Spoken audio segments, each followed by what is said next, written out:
الرحمن الرحیم نحمده ونصلي ونسلم على رسوله الکریم۔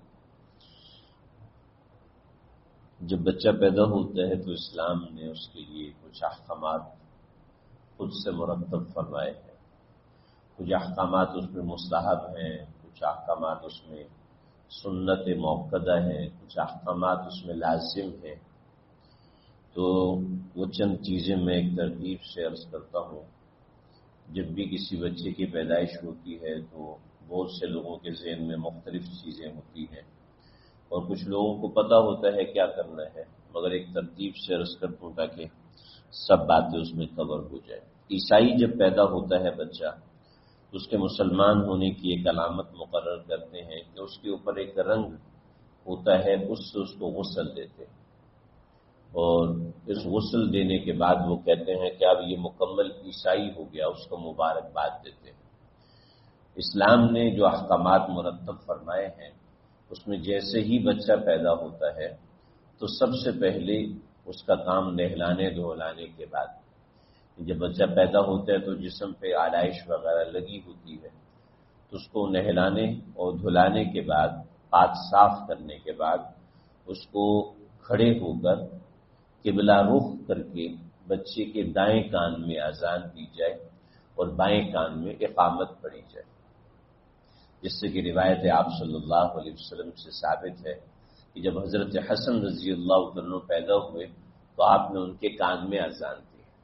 تو بچے کے کان میں اذان دی جائے، اس کا افضل طریقہ ہے کہ بچے کو پکڑ کر قبلہ رخ کھڑے ہو جائے، جیسے یہ قبلہ ہے تو قبلہ رخ اس کو پکڑ کے کھڑے ہو جائے، اور قبلہ رخ اس طریقے سے پکڑیں کہ اس کا دایاں کان آپ کے بائیں ہاتھ پر ہو اور پاؤں اس کے دائیں ہاتھ کی طرف ہو۔ تو دایاں کان اس کے آپ کے سامنے ہو اور اس میں اللہ اکبر آہستہ آواز میں اذان دے، اور پھر اس کو موڑ کر، یعنی اس کے بائیں پاؤں جو ہیں وہ اس طرف بائیں ہاتھ پہ آ جائیں اور دایاں کان اس کا آپ کی طرف آ جائے گا، بایاں کان آپ کی طرف آ جائے گا، اور اس کے بائیں کان میں اقامت پڑے۔ کوئی دوسرا بندہ اس کو پکڑ سکتا ہے، اور اذان مرد ہی دے، عورت اذان نہ دے، کہ عورت کا اذان دینا کراہت سے خالی نہیں ہے، مگر بچے کے کان میں جو پہلی آواز جائے وہ اذان کی جائے اور اقامت کی جائے۔ تو یہ بچے کے کان میں اذان اور اقامت دی جاتی ہے۔ اب اذان اور اقامت میں فرق اتنا ہوتا ہے کہ اذان ایسے دی جاتی ہے: اللہ اکبر اللہ اکبر، اللہ اکبر اللہ اکبر، اور اقامت دی جاتی ہے اللہ اکبر اللہ اکبر اللہ اکبر اللہ اکبر۔ یہ چھوٹا سا فرق ہے۔ اذان میں ہر شفع کے بعد رکتے ہیں اور اقامت میں دونوں شفع اکٹھے پڑھتے ہیں، جیسے اشہد ان لا الہ الا اللہ، اشہد ان لا الہ الا اللہ، یہ، اور اقامت میں اشہد ان لا الہ الا اللہ، اشہد ان لا الہ الا اللہ، یہ دونوں اکٹھے پڑھے جاتے ہیں، لیکن وقف دونوں کے اندر ہوتا ہے۔ یہ ذہن میں رکھیں، اذان میں بھی وقف ہے اور اقامت میں بھی وقف ہے، لیکن اذان میں وقف سے کے بعد رکنا ہوتا ہے، اقامت میں وقف کے بعد رکنا نہیں ہوتا۔ کہ اللہ اکبر، جیسے اذان تو سب کو پتہ ہے کیسے ہوتی ہے، اقامت ایسے ہوتی ہے، سنت طریقہ ہے: اللہ اکبر اللہ اکبر اللہ اکبر اللہ اکبر، اشہد ان لا الہ الا اللہ، اشہد ان لا الہ الا اللہ، اشہد ان محمد رسول اللہ، اشہد ان محمد رسول اللہ، حی علی الصلاۃ حی علی الصلاۃ حی علی الفلاح حی علی الفلاح، قد قامت الصلاۃ قد قامت الصلاۃ، اللہ اکبر لا الہ الا اللہ۔ اقامت ایسے ہوتی ہے، یعنی ہر جملے میں جو وقف ہے وہ وقف رہے گا اپنی جگہ پر۔ جیسے وقف کے بغیر اگر عربی کے اعتبار سے پڑھا جائے تو ایسے ہے: اللہ اکبر اللہ اکبر اللہ اکبر اللہ اکبر، اشہد ان لا الہ الا اللہ اشہد ان لا الہ الا اللہ۔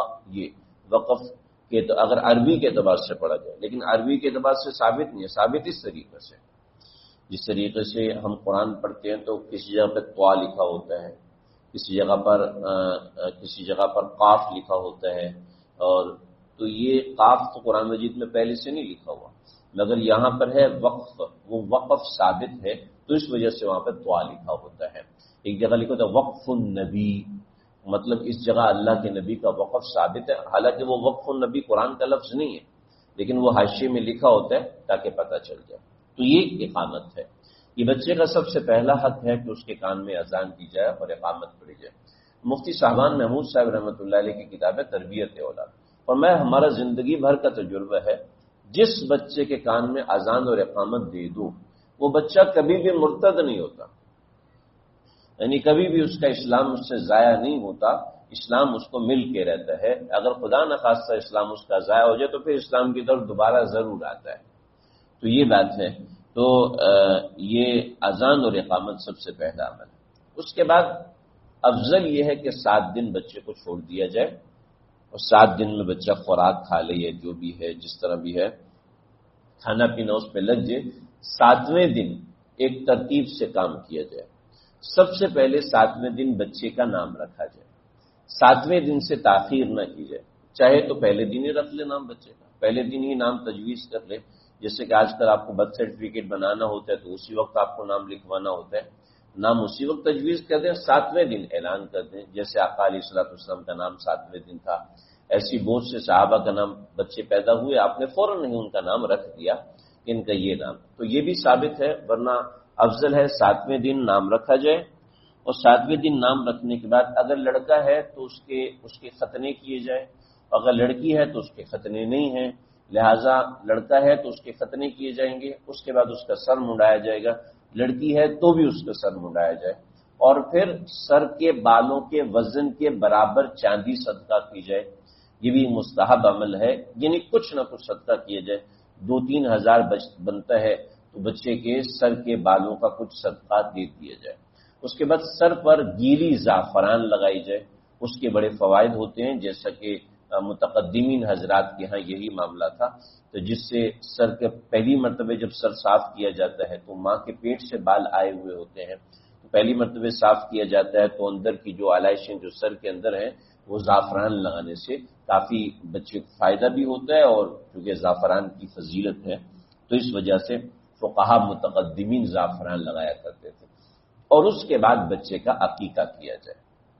یہ ترتیب سمجھ لیں، ترتیب یہ ہے کہ پہلے نمبر پہ بچے کا نام رکھا جائے، اس کے بعد سر منڈایا جائے، ختنہ کیا جائے، اور اس کے بعد بچے کا عقیقہ کیا جائے۔ یہ چیزیں ترتیب کے ساتھ ہیں۔ جیسے آج کل ماں عام طور پہ دوائیوں پہ ہوتی ہے تو ڈاکٹر کہتے ہیں 21ویں دن سے پہلے سر نہیں منڈانا اور 21ویں دن سے پہلے آپ نے ختنہ نہیں کرنا، تو ٹھیک ہے، اس میں ڈاکٹر کی رائے کے اعتبار ہے۔ مستحب یہ ہے کہ 7ویں دن کیا جائے، یعنی سنت یہ ہے کہ 7ویں دن کیا جائے، مگر یہ سنت موقدہ نہیں ہے، سنت مستحبہ ہے، یعنی ایک وہ سنت ہے کہ جو کہ متداول ہے، عام طور پہ کی جاتی ہے، ایسے نہیں کہ نہیں کریں گے تو گناہ وغیرہ نہیں ہے۔ 21ویں دن کرنا چاہیں تو بھی کر سکتے ہیں۔ اگر 21 دن سے ڈاکٹر کے بچہ بہت کمزور ہے، آپ 2 مہینے کے بعد کریں، بچہ 3 مہینے کے بعد کریں، جیسے میرے ایک بچے میں ڈاکٹر نے یہی کہا تھا کہ 3 مہینے سے پہلے آپ نہیں کر سکتے، بچہ بہت کمزور ہے یا مختونی ہے بچہ، وہ بعد میں پتہ چلے گا، کچھ بچے ایسے ہوتے ہیں۔ تو جیسے نبی علیہ الصلوۃ والسلام پیدا ہوئے تو مختون شدہ پیدا ہوئے تھے صحیح روایات کے مطابق، تو ایسا ہوتا ہے، اور بچی کا عام طور پہ ختنہ نہیں ہوتا مگر سر منڈانے میں ڈاکٹر کہتے ہیں، تو یہ معاملہ ہے۔ اس کے بعد 7ویں دن بچے کا نام رکھا جائے۔ نام رکھنے کا معاملہ بہت اہم ہوتا ہے۔ نام رکھنے کے اندر ایک شخص کو حضرت عمر نے پوچھا تمہارا نام کیا ہے؟ اس نے کہا میرا نام ہے حار۔ تو کہا تمہارے والد کا نام کیا ہے؟ کہا نار، یعنی حار بن نار۔ حار کا مطلب ہے گرم، نار کا مطلب ہے آگ، اور میں دیکھو کہیں تم جل کے نہ مر جاؤ، اپنا نام تبدیل کرو، مگر اس نے اپنا نام تبدیل نہیں کیا، اور نتیجہ یہ ہوا کہ وہ جل کے مرا۔ نام کے بڑے اثرات ہوتے ہیں اور بہت ساری چیزیں ہوتی ہیں۔ نام کے حوالے سے سب سے پہلی چیز یہ ہے جو ہمارے معاشرے میں قطعی طور پر بری ہے کہ ہم اللہ سے نہیں مانگتے، ہم وہ نام رکھتے ہیں کہ جو ٹی وی ڈراموں کے کردار ہیں، ہمیں بڑے پسند ہیں، ہمارے آئیڈیل قسم کے لوگ ہوتے ہیں، ہم عام طور پہ وہ نام رکھتے ہیں، جبکہ نبی علیہ الصلوۃ والسلام میرے نام پہ نام رکھو، یعنی محمد پہ نام رکھو۔ اسی طریقے سے ایک روایت میں آتا ہے جس کے نام کا حصہ محمد ہوگا تو قیامت کے دن لفظ محمد کھڑے ہو جاؤ تو سارے کے سارے محمد کھڑے ہو جائیں گے، یعنی جس کے نام میں بھی محمد ہے، محمد نثار احمد، محمد خالد، محمد ابو بکر، تو نام میں محمد سب کے سب کھڑے ہو جائیں گے. تو اللہ فرمائیں گے میں نے تو اس محمد یعنی محمد عربی صلی اللہ علیہ وسلم کو فرمایا تھا کہ تم کھڑے ہو جاؤ. اب جب تم سب کھڑے ہو گئے تو تم سب کے سب جنت میں چلے جاؤ. تو بچوں کے نام میں آپ نے یہ بات ارشاد فرمایا کہ احب الاسماء الی اللہ عبداللہ و عبد الرحمن، کہ اللہ کے نزدیک سب سے پسندیدہ نام عبداللہ اور عبد الرحمن ہے. لیکن اب ساری دنیا عبداللہ عبد الرحمن رکھ لے گی تو پھر بقیہ کیا ہوگا؟ اس کے اندر ایک دو مسئلے ہیں، وہ میں ذکر کرتا ہوں. پہلی بات یہ ہے کہ ناموں میں ایسا نام رکھا جائے جو بامعنی ہو، جو ذو معنی قسم کا نام ہو. ہم لوگ کہتے ہیں قرآن مجید سے نام رکھیں گے. ایک بچی کا نام مجھے بتائیں، ہماری بچی کا نام ہے منتشا. منتشا یہ کیسا نام ہے؟ یہ تو وہ ٹی وی کی کوئی اداکارہ تھی، وہ تھی، لیکن پھر ہم نے پتہ کیا تو لفظ قرآن مجید میں آیا. پھر قرآن مجید میں تو فرعون بھی آیا ہے، ابو لہب بھی آیا، تو وہ بھی رکھ لو. اب منتشا ایک جملہ ہے جس کو تو چاہے، منتشا، ٹھیک ہے. ایسی لڑکوں کا نام منشا. منشا منشا جی قرآن مجید، منشا قرآن مجید میں. من ایک الگ لفظ ہے، شاء ایک الگ لفظ ہے. اب یہ لفظ نام کے لیے بنا ہی نہیں ہے، لیکن چونکہ قرآن مجید میں آیا تو قرآن مجید میں فرعون کا نام بھی آیا تو وہ رکھ لینا چاہیے. تو ایسا نہیں ہے کہ جو قرآن مجید کا لفظ ہے ہم وہ نام رکھ لیں گے.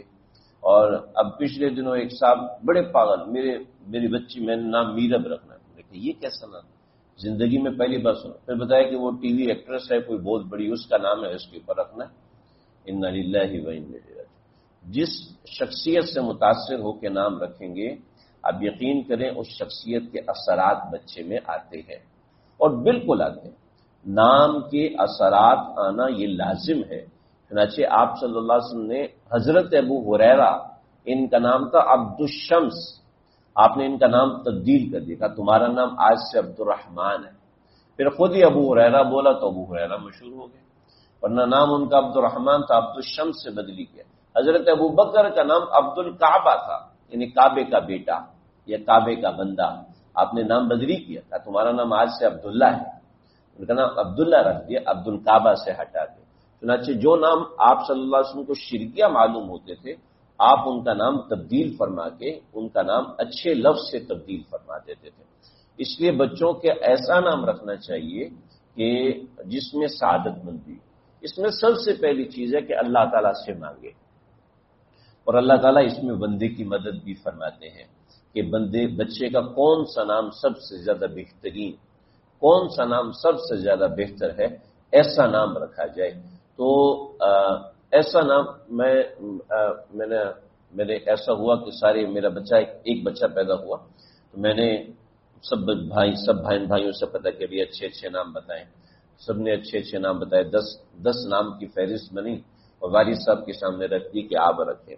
تو میں نے اللہ تعالیٰ سے دعا مانگی تھی، تو میں رات کو سویا تو میں نے خواب دیکھا کہ ہم ایک نشست ہے، اس میں ہماری مسجد کے ساتھی تھے، ان کا نام تھا سعید، وہ بیٹھے ہوئے تھے. تو انہوں نے کہا بھائی یہ مولانا سعید احمد خان صاحب تشریف فرمائے، ان کے نام پہ آپ بچے کا نام رکھیے.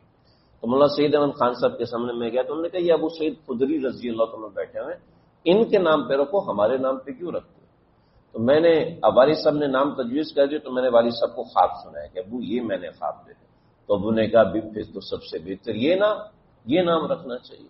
جب اشارہ ایسا ملا تو بعض دفعہ آپ کو اشارہ ملتا ہے، بعض مطلب ہے آپ کو بڑی وضاحت کے ساتھ اشارہ ملتا ہے. اس لیے کہا کہ پہلے اللہ تعالیٰ سے مانگیں، اور کسی شخصیت سے متاثر ہو کے نام رکھیں گے تو آپ یقین کریں اس شخصیت کے اثرات ضرور آتے ہیں. تو ناموں کے اندر آپ نے اصول بیان فرمائے. نام ذو معنی ہونا چاہیے. ذو معنی کا مطلب ایک ایسا نام ہو جس میں اچھا مطلب ہو، جس میں سعادت والا مطلب ہو، جس میں شقاوت والا مطلب نہ ہو. یعنی نام ایسا رکھتے ہیں جیسے مائیکل جیکسن کے نام سے متاثر ہو کے نام رکھ دیا، جب اس کی طرح کا ڈانس ہے، اس کی طرح کا، تو بچے میں اس کے اثرات ضرور آئیں گے، یاد رکھیے گا.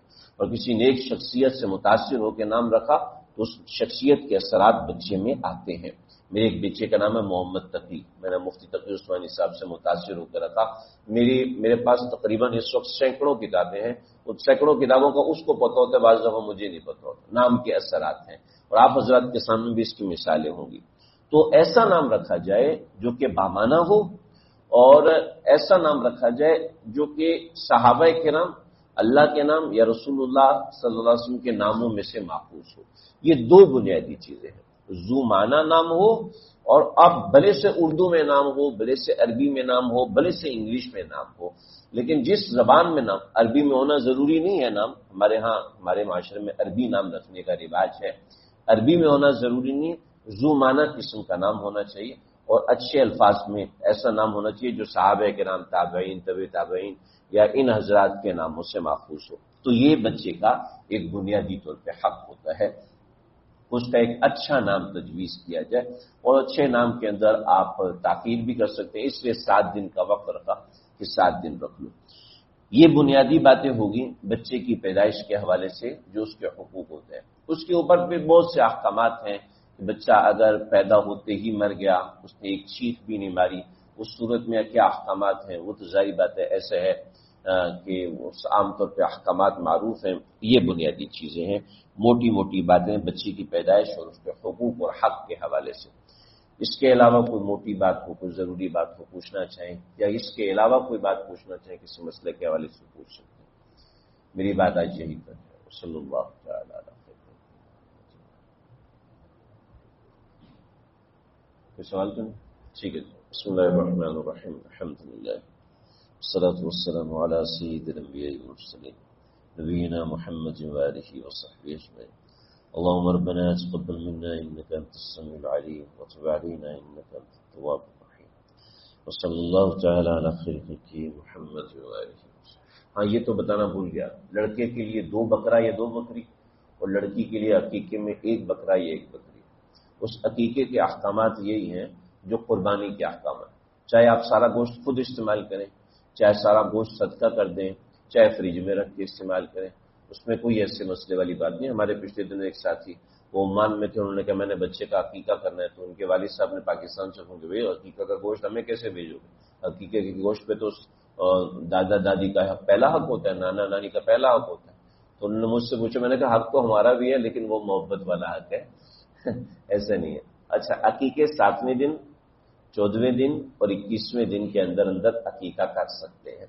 اس کے بعد کریں گے تو وہ عقیقہ ایک نفل رہ جائے گا، سنت سے ہٹ جائے گا۔ اللہ تعالیٰ سمجھتے ہیں۔